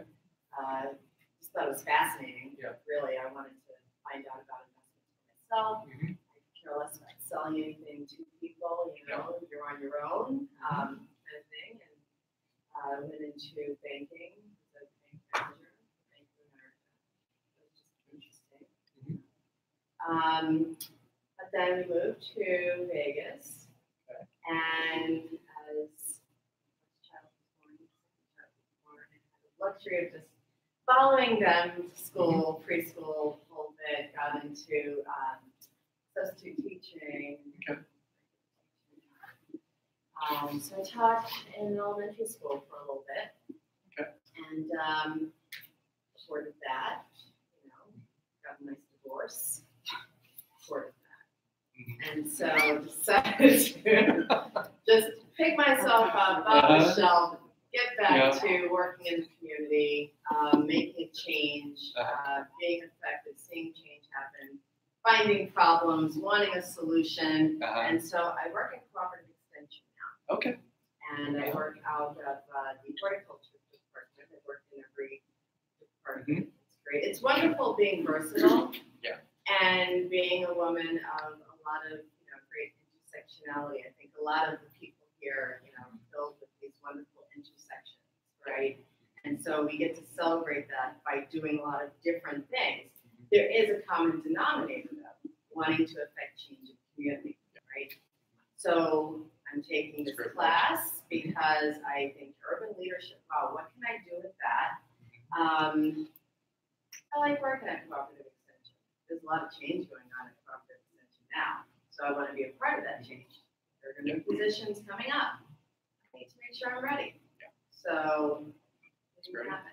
One thing I want to add though, I'm highly visual, and I love the mapping that you guys do, right? I think it would be great if we were to map like the common denominator with all of us, the backgrounds that we have. Like I can just visually see it on a board, see our names on a board, see what we do. I mean, you got us into mind mapping, right? It's too late. I could have been mind mapping this whole introduction. Oh my gosh. Well, I wrote some notes down. I wrote some notes down. So can we do great? Can we do that? Okay, great. Because, you know, the connections are real. And that's it.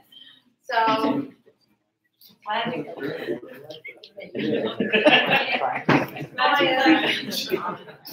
like the mind map. It's something that I just learned about, you know, in teaching this course, and I think it's such a great tool because it really is a different way to sort of take notes and process information. I know everybody else has the same experience. No, I don't like it. Right, I'm a visual person, so I would think that it would be really, you know, connect with some people and more difficult for other people. It's like sort of an alternative way to take notes, but visually, right? So it works for me because I'm visual, but I'm sure it's. I mean, I like the mind maps also. It's just, you know, just being in the planning and development world, I have to, you know, visual type person. If you're like, you know, write a couple of paragraphs regarding this process. I'm like, no, how about I just draw what this looks like? I'm sorry. There was a meeting today. Okay, seriously, good job. We're, you know, we have to get the budget together, smoke together, whatever. And I am drawing squares. You didn't grab a pen, did you? To show you guys. Yeah, you did, didn't you? You mind mapped your meetings. Yeah. Shaking their head. Well, it just shows that, you know, there's your audience are different. You know, that's just different audiences. I would have loved to mind map this discussion. I didn't think about it. You can mind map firmly. I'm beyond firmly. I'm past firmly. So I really go. You know, hold it on to that. Things define you, and then you move on. So, okay, who is next? Yes, ma'am. So my name is Diana. I work here at UNLV in Student Services. I won't get into what I actually do, the questions. I like the information I'm getting out of the class and the whole program. I say right now I'm jaded with my own little areas. Yeah. Okay, who would like to go next? You said Johnette. Okay. I'll go. So my name is Michael Flores. I work at NSHE. I work for the chancellor over at NSHE. I've done community organizing since I was like a kid and started just organizing town halls and stuff and things that were important to me. And then got involved with the legislature and lobbying. Worked for Congress, and then started lobbying in higher education, which I had no business being in. I didn't have my bachelor's when I started over there. And so I just worked really hard, and then passed a bunch of bills last couple sessions, and so somehow I ended up at the chancellor's office, and then I have to have a master's, so that's why I got in the program. But I'm really appreciating the program. More importantly, I'm appreciating you all. I probably, not that I learned a lot from my professors, but I learned a lot from you all and our different experiences that I think we're all going through. So it's been really beneficial to kind of almost have this therapeutic session every couple of weeks. And the material that we've been given to read during the last couple of months has been really, really good and beneficial. And, you know, I also have a nonprofit on the side that I do. And, you know, applying what I'm learning in these classes to my nonprofit stuff has been really helpful. And, you know, I really don't know what's next. You know, I'm in administration now at NSHE, and that's typically a couple of years. And so I got to figure out what I'm going to do next. I like lobbying. I enjoy it, but it can burn out quickly. And right, no, I'm good. But yeah. So what's your nonprofit? It's called the Nevada Youth Network, and we do a lot of homework help and recreational work in low-income communities.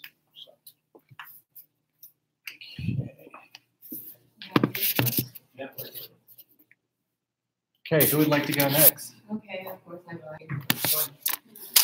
Okay, Yep. my name is Andriana Franco, and I currently work as a success. Well, I just got promoted as a coordinator for. All right. I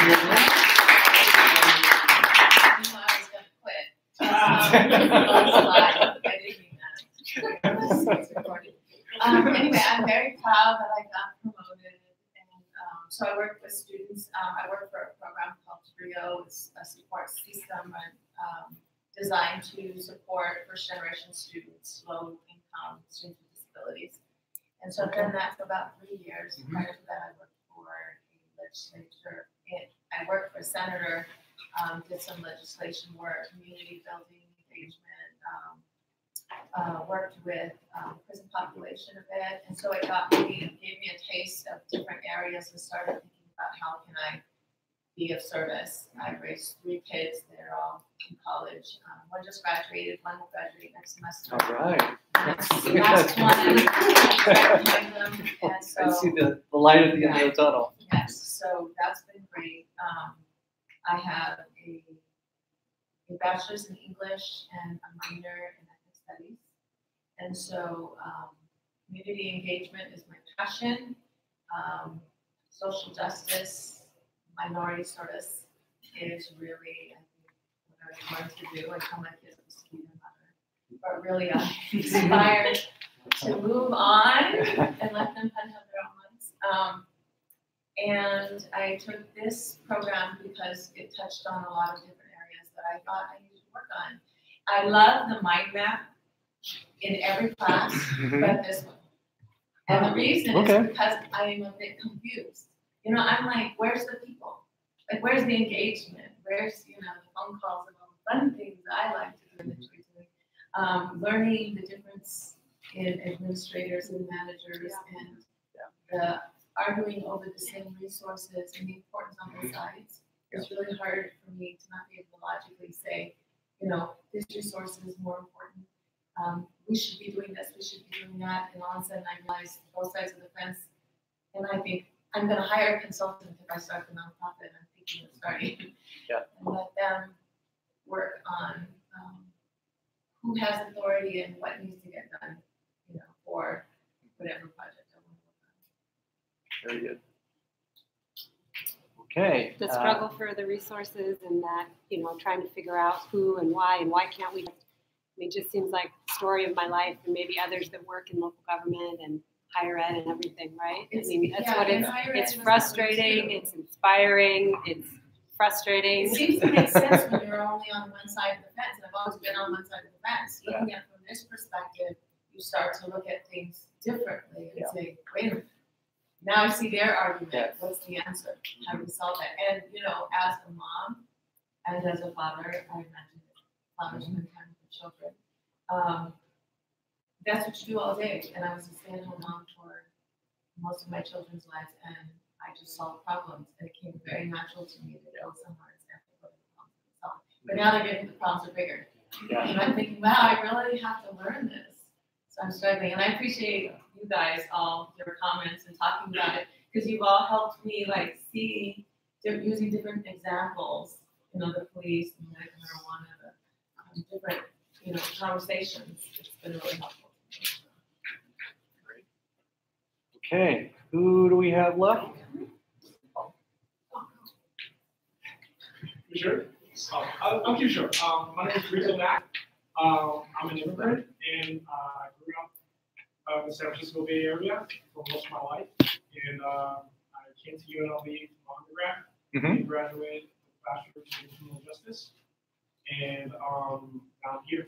And what I want to do with take away from this course is learn more in depth about county and city, how we're working together to see how the differences. Okay, great. This is the place. Okay, and I'm Lisa Hines, and I have been working. I don't actually have to go remove kids because I don't think I should do that. But what I do is I supervise the unit that handles the funding for the cost of care for the kids. I don't know which is easier. I might need to just go remove a couple kids because sometimes the funding part of it is just as frustrating because we are funded through so many different avenues and grants and states and county funding and federal funding, mostly federal funding. That I supervise a group that last year we brought in about $54 million in reimbursements for federal. And we also do Social Security initiatives, we do TCM for Medicaid, we do block grants, cost allocation plans. Yeah, so it gets pretty interesting. I took this particular program because there's a lot of gaps in resources and funding sources, and with the way the county and the state and the city resources, like you talked about earlier, are set up, there has to be an easier way. There just has to be an easier way to facilitate the services that we need to get for, those in need. And so I kind of took this program to learn more about what other avenues that we're just not tapping into. Because you can see us, we're on the news all the time. We have all kinds of issues, and I just know it just doesn't have to be that way. And so And just so everyone else knows, DFS is Department of Family Services, also known as CPS. That's what we are. And we work a lot with We used to say DFYS back in the day. we used to be the same, and I think we talked about that in one of the modules. That we split off. And the county split off from the state, and then we became a whole other entity. So it was interesting to read about that. I think that was maybe module 2 or 3. We talked a little bit about that. another great example, like the reentry of so many layers, just like you said, of funding and jurisdictions being involved, and what do you do and what's the right way to do it, and is there a way to restructure it or reorganize it? Is that even possible? And then there's politics and all the players and the laws, federal, state, and local laws, as well as money and governing bodies. It's the world we live in. On that note. Is that the department? Is Kevin Schiller? Yeah, he's acting assistant director right now because we've been without a director for since Tim. And it's hard to keep a director. It's the largest department in the county. I think we're about 1,200 employees at DFS right now, and that's one of the largest departments in the state, even compared to state government. That department. So we're a very interesting group. Yolanda stole Kevin from Washoe County up north. Yes. I worked with Kevin. He's a good director. Because he used to do Washoe. So he's our acting director and assistant county manager. Other duties as assigned, right? Yeah. Well, great. Did we get everyone? I think we got everyone here. Let's do a mind map. I'll do it, okay? You guys don't have to do anything. I'll do it. You're doing a mind map? I'll do a mind map, yeah. Okay. Conversation just real quick. Okay. I'm gonna sit over here, and hope you don't mind. I think the central idea is probably desire for change, urban leadership, and desire for change. Would that be the central idea that you guys heard from this conversation? Yeah. Desire for change. I hope this is a reasonable one. We'll know soon.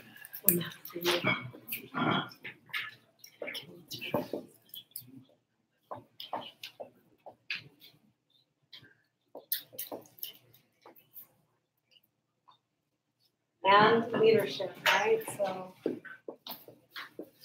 you guys see this? The red one. Yeah. It's invisible. Invisible. Erasable, invisible. There we go. If that wasn't working, so it's telling us something. Tomorrow there'll be no pens here, right? And then probably governance, right? Because that's what we're talking about.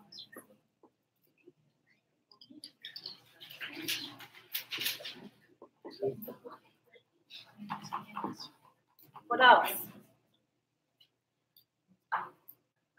What other ideas? What other ways are these things connected? I mean, governance, would you put policy? Or is that Yes. jurisdiction? See? The mind map. Well, you like write it out. Policy, that's what it's all about. And how about structure of government, right? Yeah, structure, People? funding, service.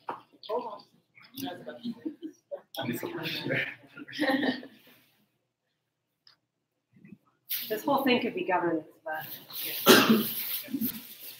Funding. People, who said people? So people like the community or I mean, serving the politicians serving people. Yes. Serving people. Yeah? That's what it's all about, right?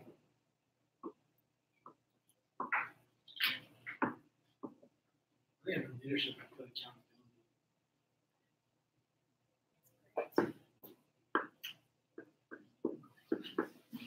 You guys read my writing?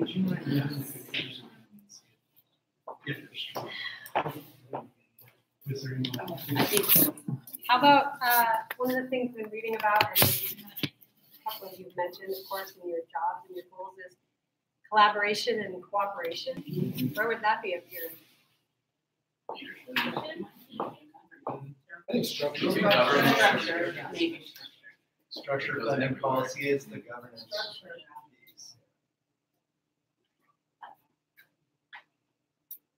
It's kind of all of these things. It kind of connects to all of these things, right? It's kind of what it's all about. I mean, that's sort of what governance in a democracy is all about, or supposed to be all about, right? People working together, you know, where everybody's supposed to have a voice and be working together for assets and services and things that our communities need. So would you say desire for change through collaboration?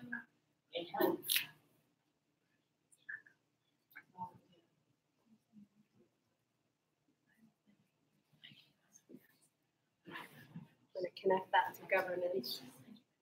So collaboration could be over here too, right? Someone said? Because you actually need to have a structure for how you partner, so you can make it work. Mm-hmm.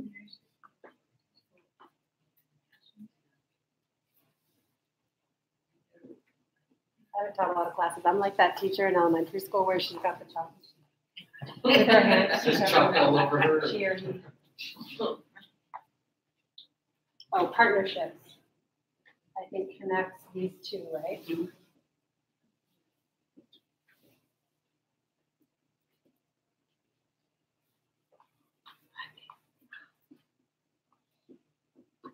Funding is just out on its own, but the thing is, it informs and affects everything, right? Because in truth, it's all about the money. It's all about the money, right? So here are all our ideals, right? And what we want and what we care about and these sort of big ideas with policy and governance. But really, you know, and then on our mind map, this is an outlier, but this is the thing. It's crazy. I don't know what else to say about that. Anything else? Yeah. Transparency. Yeah. Because that's key in good partnerships, in collaboration. Leadership and accountability. Next here, and here, and here.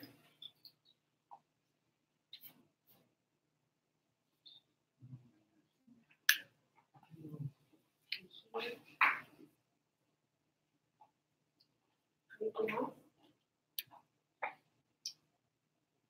So would you put values in a mind map like this? So dedication, commitment. I think maybe this is our value. This is our informing value, right? Our desire for change, or maybe serving people.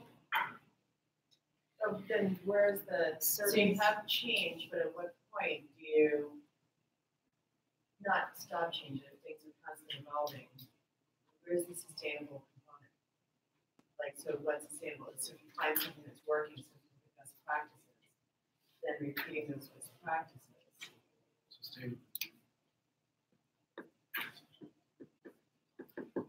Yeah, and what, because some things actually are working, right? Out there. And so what kind of change, right? We want change to make things more efficient and more effective and more cost effective and more impactful. But some things actually maybe we don't need to change.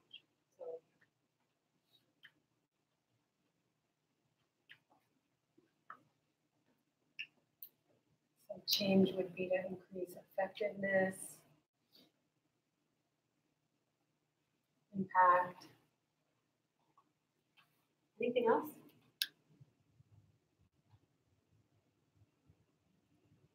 Okay. Mind mapping. Mind mapping 101. Right. But I didn't use different colors and Squiggly lines. Squiggly lines. there's a squiggly line. And there were some real estate limitations Squiggly here. line right there. Yeah, oh, there's no pictures. Let's put one picture in. Come on. Oh, yeah, the dollar sign. That's the one I use every time. It seems Yeah. Eddie, what, if we put one picture in here, what should it be a picture of? Desire a heart. Oh, a heart. Oh my God. Hearts. Hearts, okay. Any other pictures we could add? a sad picture. I'll take it as Yeah, a people shaking hands. I can't draw, I can't even. collaboration. Oh yeah, collaborations is, this is what I cannot draw. I'm not gonna. Do you need a? Do you need a? Yeah, there we go. There we go. It's Fred Flintstone fingers. There we go. That is terrible, but that's holding hands. That's why I put words, not pictures. So, okay, anything Okay. else we should add to this? Fun mind mapping exercise? Burnley. How could we not have Fernley in here? Fernley's gonna be from the money part, because that's Fernley's thing. They don't get the money. Fernley doesn't get the money. Just letting you know, this is live and 70,000 people in Fernley. They're tuned in. Western Nevada College is located here with a little satellite office. Fernley has every right to want the money. Fernley should want the money, and Fernley should get more money. It's just a how do funding you do that? service. It's a funding service. Yep, it's exactly, it's scarcity and structure and law. And that's it. All right. Okay. Right, just drop that there. That's like the money. It's like, well, law governance, you know, laws, regulations. So. But when you put laws there, you put laws in policy. You will put them in both because sometimes there's laws governing the funding and sometimes there's just laws. I didn't know you It's getting a little. I didn't know you could do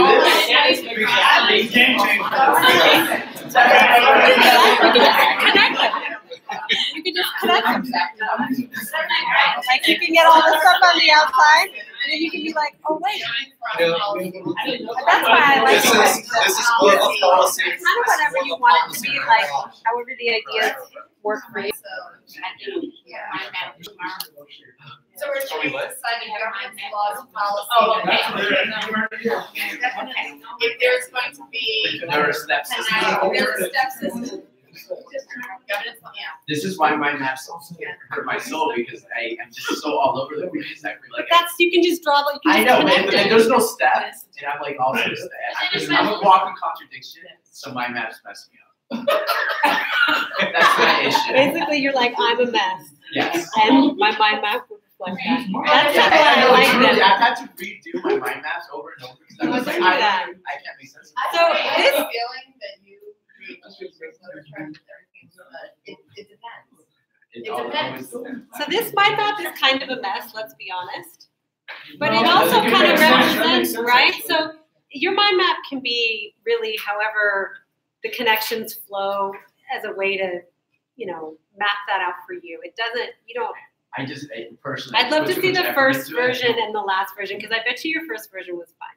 And I think when you do these like in an office situation, I mean, that's how it looks. When you're trying to figure out, okay, we got this issue and how do we go through it, I mean, it kind of looks like that. Yeah. It doesn't look And this And is if how we I think. was to go back, I'd be like, I don't even know where I What's going on, start. right. You know, like it makes sense at the time. That's why steps to me. Started where the hearts are. Okay. Does anybody have any other things they want to add to this or any questions? We want to talk about tomorrow? Yeah, we're going to wrap up pretty soon, let you guys go because we have a long day tomorrow. What's that? If you guys are okay with that. You guys are okay with that? I know, right? So just, yeah. You came from Are we breaking for lunch tomorrow? That's a great question. So we'll go over the agenda for tomorrow. So let's go over. So we will go over the agenda for tomorrow. So we're here at 9, and we're going to do an exercise to start off to sort of get us thinking, talk a little bit about Module 4, and that'll probably bring us to lunch. And at lunch, Chris, the director, reached out to one of the Las Vegas city councilors who's going to come speak to us during lunch. So I'm so bad because I know all the commissioners. It's a Las Vegas council member. Steve Steve Saruka? Soroka. Yeah.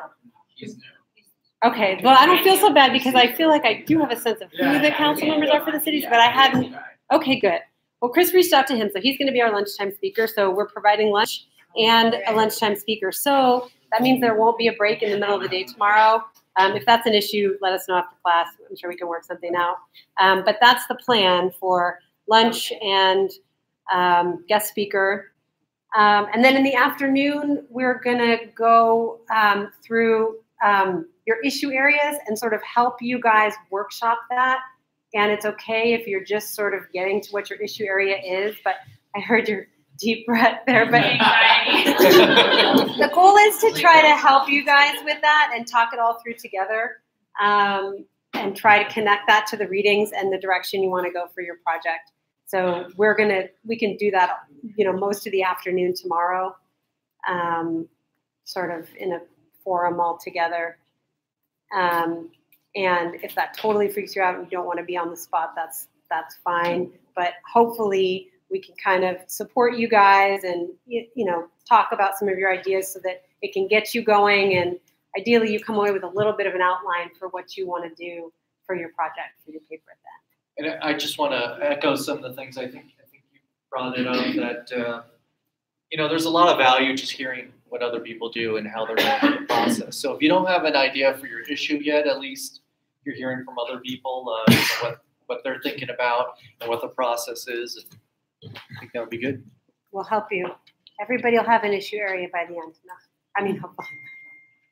So does it It's not required. around the data or sort of use it?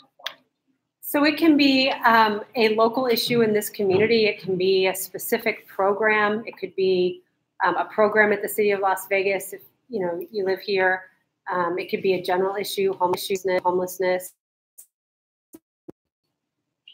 I'd just like to say if it's a general issue like homelessness, you may want to, because that's a big issue that you may want to kind of narrow it down. And we can help tomorrow regarding That's mine. Let's keep going on this. I know immigration was it you, Caitlin? And I think Rico also talking about immigration in the discussions. So, there's so many issues around that to pick one and talk about it through the lens of governance. Right. So is the paper just like an analysis of this governance and structure and how everything kind of that we've been reading works together, or are we trying to solve something? Your paper basically can be pick your issue area, apply the readings to it, have a nice conclusion, call it good. You don't have to have the answer. Yeah, you really just Did need she oversimplify it too much? Or? Yes. Really, we just want to know that you have gone through the readings and connected with those ideas or got those ideas, and that you can apply them to an issue. So you pick the issue and apply what you've learned to that issue in, what is it, like 8 pages? Yeah. So if I'm interested in immigration, but I could probably write a paper on something that's easier for me to comprehend in the next 2-3 weeks. Can I focus on that rather than, or is it supposed to be for my legacy project? It doesn't have to be. So- I mean, it could add to it. So this feeds in, and I'm not sure about this, so we'll ask Amber if she's here or when she comes back, because do you guys have an issue area you're supposed to be working on sort of for the program as a whole? But we Yeah. haven't really started diving into Yeah. that. We don't know the issue. Yeah, I'm not too familiar with that. So I don't know the answer to whether it has to be your same issue that you're going to tackle in the program, but we will find the answer for you. From our perspective, the main goal is to show that you understand the ideas and can apply them in a real life analysis. Take a real life example and apply the things we've been talking about to that example. And again, the more focused the issue is, the easier it's going to be to. Right. So immigration is huge. You know, you could pick Homelessness one or one or two. You know. But then if I understand like marijuana industry better to apply what we're learning into that, I can write a Come on over, Amber. We had a quick question for you. Amber, so in the program, the students have a project around a certain issue A area. legacy project. So our final project in this class, we're asking them to write a paper on their issue area, apply the readings to that issue area for a paper. Is it required that those are the same issue area? No. Required. Okay. Okay. So you could use an example with which you're more familiar that might be easier, just to show us that you understand the readings and apply that. Or you could use the same issue you're going to work on for your larger project. And we'll talk about all that more tomorrow. Okay. Appreciate everyone's time tonight. So no mind map? It was done. We Module 4. I think we had no discussion. Yeah. If you participate, if you're here and participating, then you don't need to post on the discussion board. So check. We didn't say you didn't have to do a mind map. Did you just decide? Did I just say? Did I say? Okay, here's the deal. Here's the deal. Here's the deal. Sounds like You will not be. collaboration. Mind maps are encouraged. But not required. And if you are here and participate in the discussion, we can check that box off. Alright. How about this? What we'll do for the discussion tomorrow, because we're going to have a little bit of discussion on Module 4, we will do a mind map together on the board. Okay.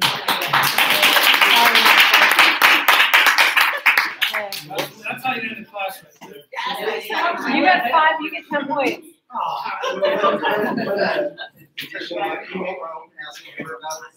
I think if you are saying we don't have to turn something in, we may still be going to campus, turn something like a blank piece of paper. Okay, so yeah, you can take a picture of the board after we discuss Module 4 tomorrow, and you can turn that in for your mind map. I think Neil is right. You have to turn something in the Canvas. So we'll do an awesome mind map. That will trigger it. Thanks, Fred. Okay, see you guys tomorrow. Thanks, everybody.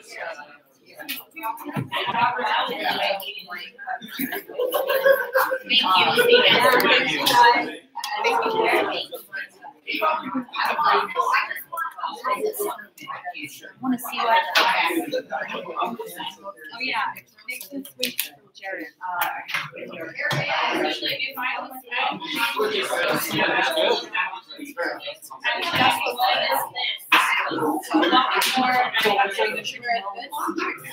No, I just wanted to know if you're going to bring class.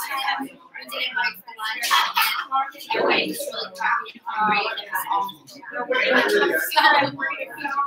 I get rid of Everybody else we got it. Everybody, I think I'm gonna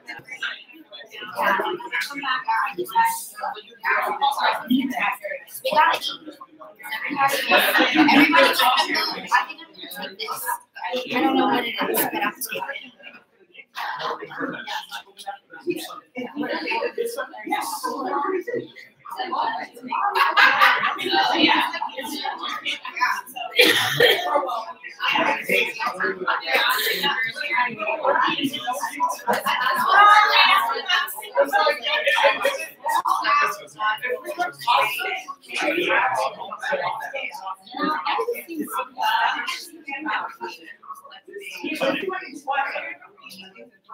Are we ending the frame? Then